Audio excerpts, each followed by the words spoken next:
রাশিয়ার পূর্ব উপকূলে 8.8 মাত্রার শক্তিশালী ভূমিকম্পের প্রভাবে জাপান এবং রাশিয়াতে সুনামি আঘাত হেনেছে। এছাড়া যুক্তরাষ্ট্র সহ একাধিক দেশে সুনামির সতর্কতা জারি করা হয়েছে। এই ভূমিকম্পটিকে কয়েক দশকের মধ্যে সবচেয়ে শক্তিশালী ভূমিকম্প ধারণা করা হচ্ছে।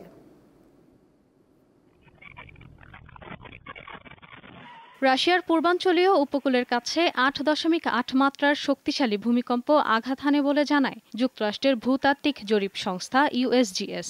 ভূমিকম্পের কেন্দ্রস্থল ছিল রাশিয়ার পেট্রোপাভলোভস্ক কামচাতস্কি শহর থেকে 136 কিলোমিটার পূর্বে প্রশান্ত মহাসাগরের তলদেশে। কয়েক দশকের মধ্যে শক্তিশালী এই ভূমিকম্পের পরপরই রাশিয়া, জাপান, চীন, যুক্তরাষ্ট্রসহ অনেক দেশে সুনামি সতর্কতা জারি করে প্রশান্ত মহাসাগরীয় সুনামি সতর্কতা কেন্দ্র।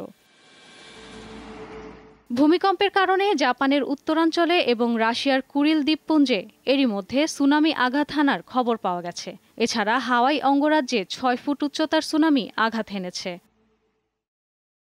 এছাড়া জাপানের ফুকুশিমার দাইইচি এবং ফুকুশিমা দাইনি পারমাণবিক বিদ্যুৎ কেন্দ্রের কর্মীদের নিরাপদ জায়গায় সরিয়ে নেওয়া হয়েছে। যুক্তরাষ্ট্রের হাওয়াই বন্দর থেকে সব বাণিজ্যিক জাহাজ সরিয়ে নেওয়ার নির্দেশ দিয়েছে মার্কিন কোস্টগার্ড।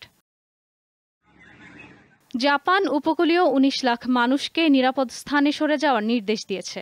এছাড়া ক্যালিফোর্নিয়ায় মানুষজনকে উপকূল থেকে দূরে থাকার নির্দেশনা দেওয়া হয়েছে।